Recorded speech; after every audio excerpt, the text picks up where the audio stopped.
удачный бой, брат.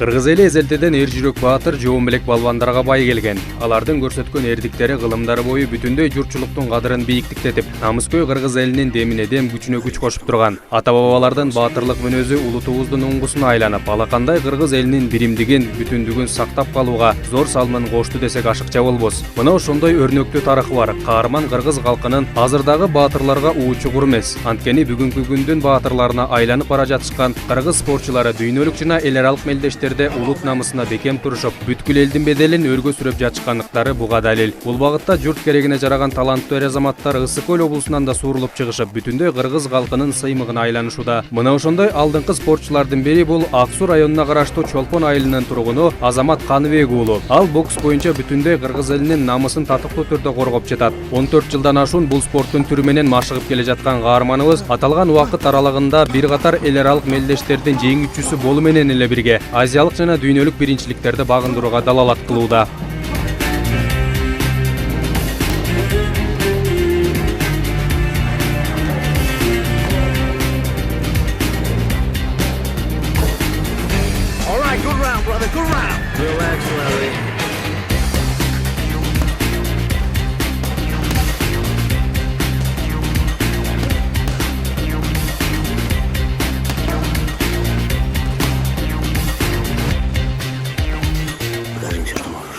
Не вопрос.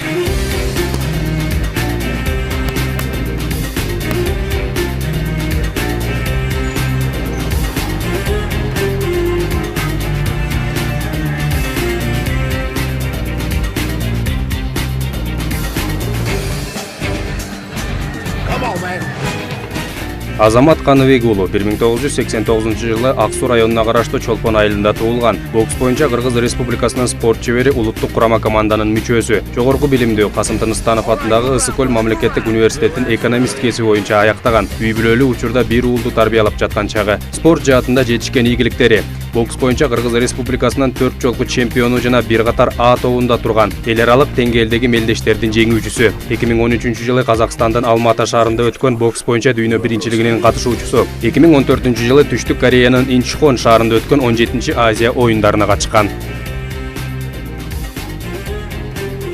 Бул спортко айылда ал убакта Ак-Суу районунун Чолпон айылында ошоктон баштаганбыз. Ошоктон төрөлүп өсүп, кичинекей школдук бала чагыбыз ошоктон өткөн. Ошол жакта жүргөндө баардык классташтар барып, классташтарды бокска катышып атабыз деп ушинтип көрүп калган, барып залды көрүп, кызыгып, ошо где-то 7 класстарда баштаганбыз бокска барып, үйрөнүп, анан бул жакта ошо айылыбыз жакын Каракол шаарына. Анан 5 күн сайын спаррингдеп келчүбүз да. 5 күн сайын спаррингге келип, бул жакта балдар менен боксашып, ошо кызыгуу башталган да. Биздин өзүм менен тең классташ балдардын баары баягы көп болчу да, башында убагында көп бала катышыбыз. Анан ошентип баары чогуу барып, чогуу катышып, кызыгуу ошо школдук убактарда башталган да. Мектеп учурунда. Где-то 13-14 жашымда баштап калдым, 13-14 жашымда.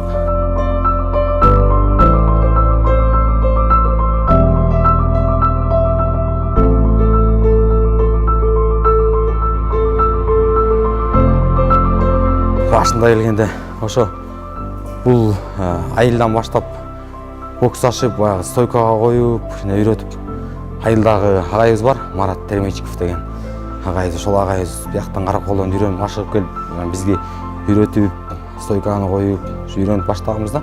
Кызыгуу аябай, баягы чынын айтканда, ошо ал убакта азыркыдай интернет деген жок, балдар кызыгуу көп болчубуз да. Көп бири-бирибизден атаандашып, боксашып, аябай көп болчубуз, азыркыдай эмес. Спортко өзүм да мындай спортко жакыныраак болчумун негизи эле. Топ болсо, волейбол болсо ойноп, футбол спорттун эмне түрү болсо эле кызыгып ойнопчубуз да ал кезде. Анан баягы бокска дагы барып, бокстан дагы мындай баягы биринчи спаррингке келип, Каракол шаарына бияка келип спарринг келгенде мындай өзүм менен тең баягы балдар менен жакшы боксташып, агайлар о жакшы деп мактап, ошондой стимул болуп дегендей кызыгып, о жакшы деп ошондойдор башталган да кичинекей кезимде элестетсем.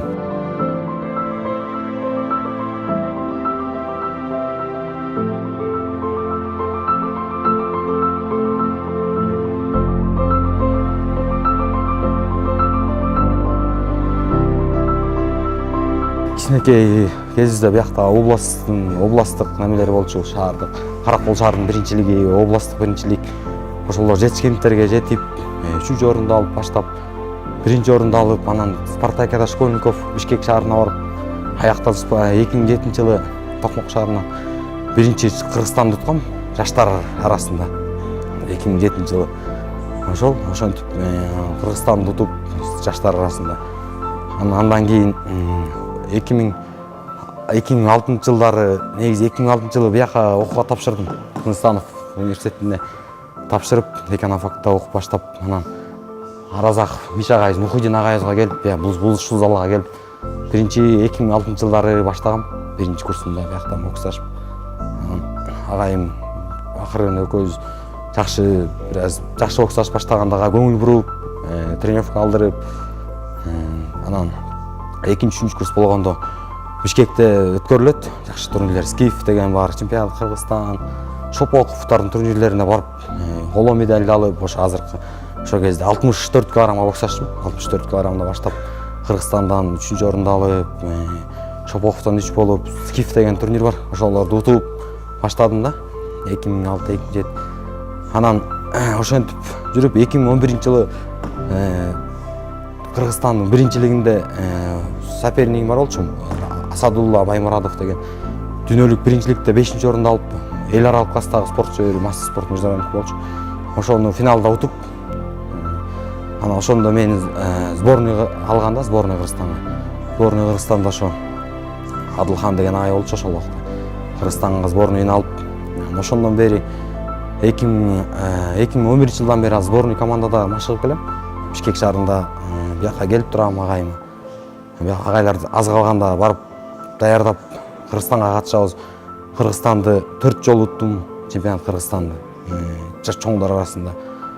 Андан тышкары спартакиада болот 4 жылда аралыгында. Каждый 4 жыл өткөрүлүп турат да. Чоңдор арасында спартакиада бүт спорт түрүндө болот. Ошону спартакиадан 2 жолу уттум. Кыргызстанда биринчи Ош шаарында болгон спартакиада 2012-жылы. Анда чемпион болгом. Ысык-Көл областынан жалгыз мен чемпион болгон бокстан. Андан 2015-жылы Жалал Абад шаарында өткөрүлдү, тоже 4 жылдан кийин. Ал жакта да бокстан чемпион болдум да жалгыз.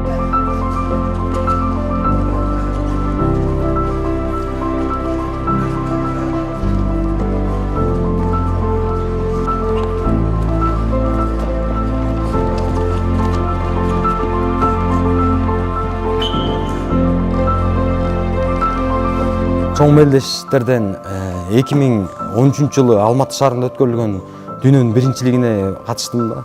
Жолдомо алып Кыргызстанды утуп, ал жактан где-то 6-7 күн эс алып калдык. Биринчи бой иштебей калып, кичине немелер туура эмес болуп калды. Жакшы эле иштегем, мексиканский утулуп калдым. Мексикадан келген.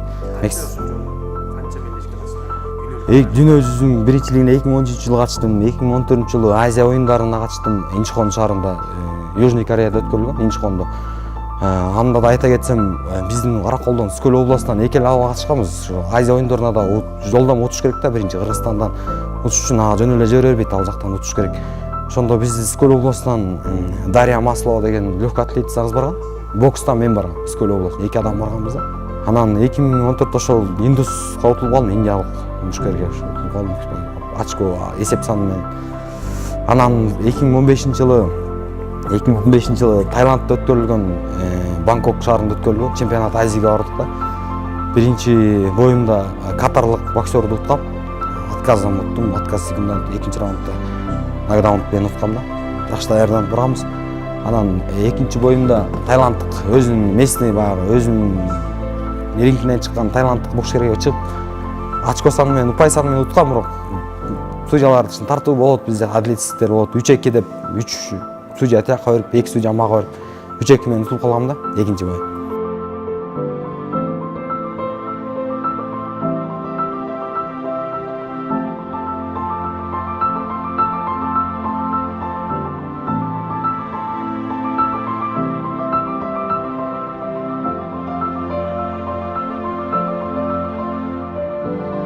Эсте калган жеңиштер ушул айтып өтсөм, азыркы өткөн Шопоковду аябай баягы көптөн күткөм, чынын айтканда канча жылдан бери эле ута албай эле 3-орун болуп калгам, 2-орун болуп калгам. Көп жыл, 10 жылдай болду катышып жүргөн ушу турнирге.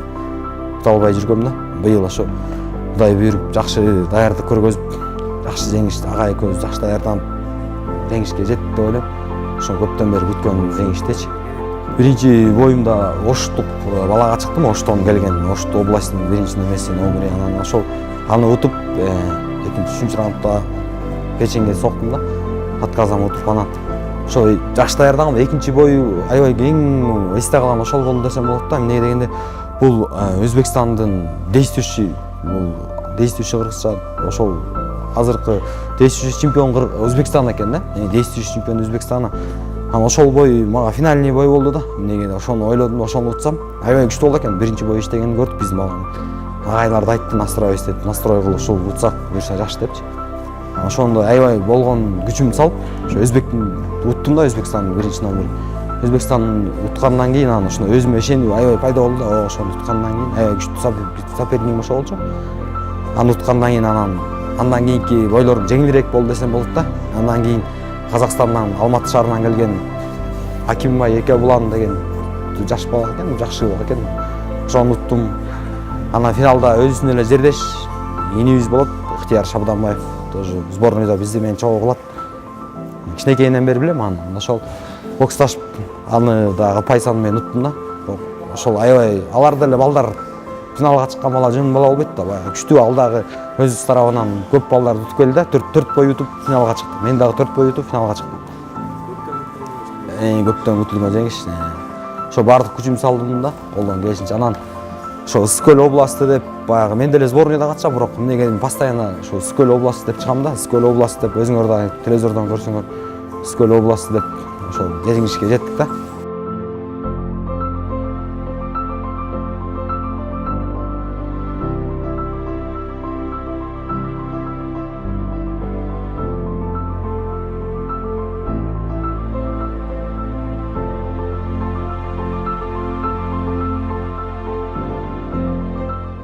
Школ бүткөндөн кийин бул университетке тапшырып,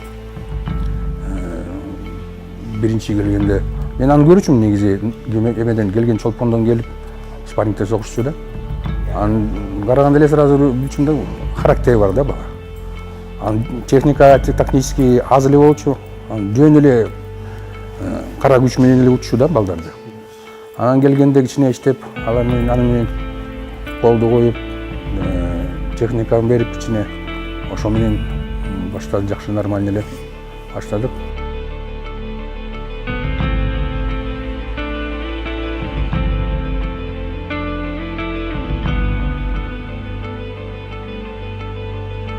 Биринчи мастерди болгондо 2010-жылы чемпионат уткан да. Как раз уже 5 жыл элге тренер кылып, анан тияка ЦОПКо кирди, Центр олимпийской подготовки сборная кирип калды. 2011-жылы спартакиада өттү. Биздин спартакиаданы Кыргыз республикасы. Ошондо мастерди алды. Анан как раз чемпионатты утканда Баймуродов Асадуллоду уткан да. Легионер Өзбекстанда бизге катышчу. Ошону утуп, анан сразу тектан тренерлер байкап, аны жакшы бала деп, өжөр. Ошо особенность ошол да, аныкы Азаматтыкы. Настырный да, настырный бала. Күч менен эле могул Шапоковду да ушундай эле уттук. Анан биринчи бойдо өзбек, экинчи бой өзбек Өзбекстандан солой бала менен согуштук. Анан ойлонуп тактиканы эмне кылабыз? Карасак ал биринчи бойдо биздин Кыргызстандын бир баласы юношадан Азияга чыккан призердук салган да. Өтө быстрый экен, техничный экен. Эмне кылабыз, кантип утабыз деген ойлонуп, все. Билеге келдик да эмеге, выводка. Сындырыш керек да. Өзүнчө эле. Ошо менен өзүнүн тактика менен, напористи менен ошо менен салдык да, ошо окуп.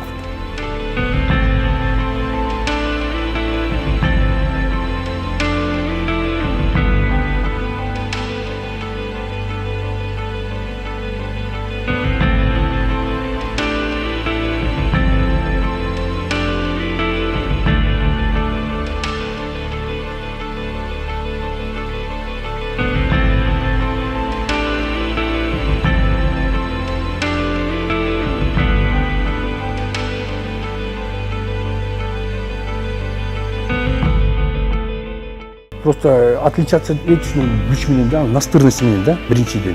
Анан, например, тренировка бүткөндөн кийин бит бара кетчү, ал то борьбага качкы деп, дагы топко ачка берет. Анан самбога да каршы бит бар, бит единоборствого катышчу да. Анан элдер айтып койчу, бирөө, аны без правилга берип салсаң жакшы болот эле деп. Жөн эле жүрө берсин деп. Эмнеге правила берип салам? 5 жыл мен аны нормальный киши кылып атсам, анан без правила берип салсам. Жок, бокста эле болот деп. Анын тренер ишинче эмес.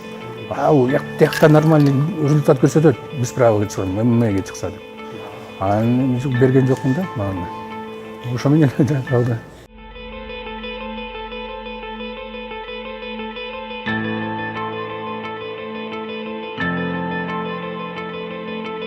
Учурда мушкер жердешибиз Кыргыз мамлекетинин улуттук курама командасынын катарында машыгууларын өткөрүп, алдыдагы чоң мелдештерге даярдыктарын көрүүдө. Каарманыбыз өз учурунда өткөрүлүп жаткан машыгуу аракеттерине токтолуу менен эле бирге жалпы Кыргыз боксунун абалы жөнүндө жана Ысык-Көл облусунун аталган спорт жаатындагы келечеги тууралуу оюн билдирип өттү.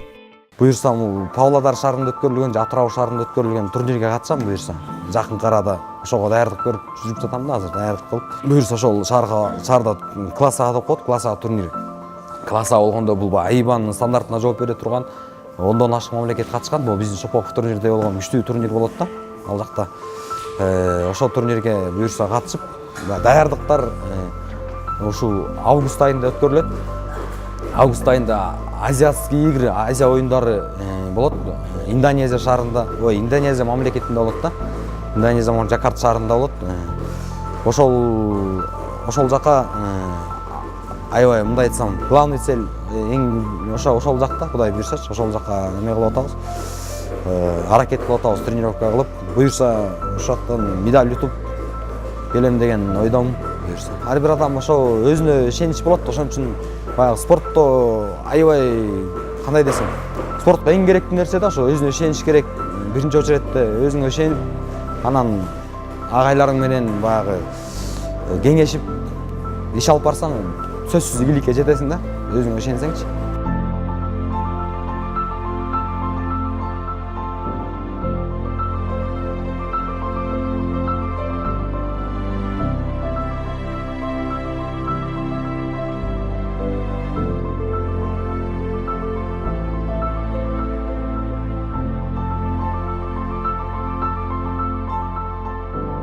Олимпиада оюндары 2020-жылы Токиодо өткөрүлөт, Япониядачы. Ошого катышсам деген аябай тилегим бар, Олимпиадага катышып, Кудай буйрса жолдомо утуп,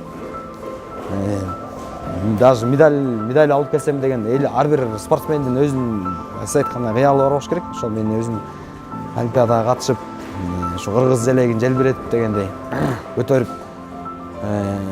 ошол Кыргыз элин дагы бир жолу тааныссам деген ойдом. Ошо көйгөйлөр аябай болуп келет баштан эле. Биз өзүңүз билесиз да, баягы жамандагандык эмес, мактагандык эмес, чынын айтканда баягы спорт жагы аябай бизде каралбайт да, сөзүн ачыгычы. Каралбайт, көп жакшы көрүнбөйт. Биздин Кыргызстандыкы башка мамлекет шаарларга караганда көп шаарларга барабыз. Бизге чоң спортко витаминизация деп коет да, фармацология. Ошол жагы да аябай керек бизге. Ал жагын финансировать этип бериш керек. Ошол жагынан көп каралбайт, ошол жагын көйгөйлөр бар, жардам берет. Анча-мынча байкелерибиз бар, жардам берет. Ошол жагынан, ошол кичине спорт жагынан кичине мамлекетте көңүл бурса деген ойдобуз. Бир аз жардам кылып, областтык деңгээлде деле чыган балдарга кичине жардам көргөзүп дегендей.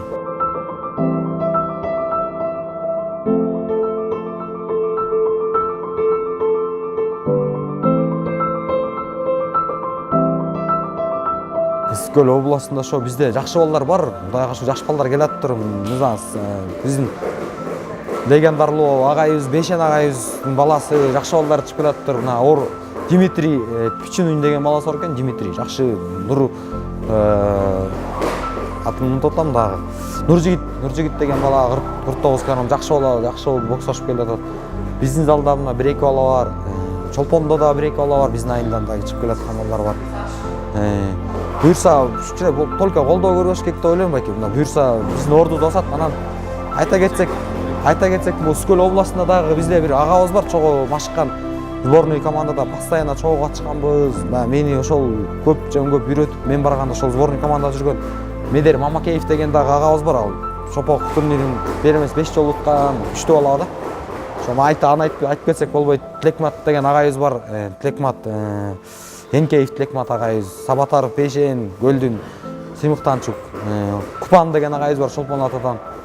Ошол агайларыбыз баары бир командабыз да, сөзүн ачык баягы Бишкекке барганда, баягы международный турнирлерге барганда, баягы республикага чыкканда биз Көлдүктөр бир команда болуп, баягы канча жылдан бери бир туугандайбыз дегендей.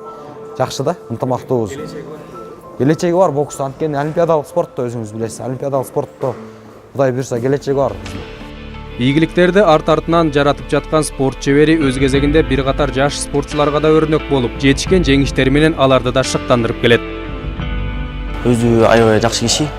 Мындай эң өзгөлөчү бул простой киши да. Аябай простой киши. Простой өзүнчө бар да толтура звездный болезньдер, мисалы үчүн мен мунуттум тиймиптин кейирсеген адамдар көп го. Бул өзүнчө кандай турнирди утуп келсе да, кандай үчтүү призер болуп келсе дагы ошончолук адамгерчиликтүү, керсейип, мындай андай нерселер жок да. Аябай жөнөкөй киши. Толтура советтерди берет, бул турнир мисалы үчүн толтура өзүнүн башынан өткөн окуяларын айтып, мындай кыл, теңдей кыл, кыска жолду, мындай бийиктикке кыска жолду көрсөтүп, ушундай толтура нерселерди айтып берет. Азамат менен чогуу бирге машыгып жүргөнүмө аябай сыймыктанам. Учурдан пайдаланып каарманыбызды Ысык-Көл облусунун жаштарына кайрылып, аларды коомчулуктагы терс көрүнүштөрдөн алыс болууга үндөө менен эле бирге спорт менен машыгууга чакырып кетти. Ошол өзүбүздүн Көлдүк тургундар, жаш балдар спорт менен машыккыла, бокска да катышкыла, эч кандай башыңар оорубайт, баш ооруйт деп ата-энелериңер жибербесе, аларды көп көңүл урбагыла, бокска катышкыла, спортту сүйгүлө дегиле. Ошону айтмакчымын.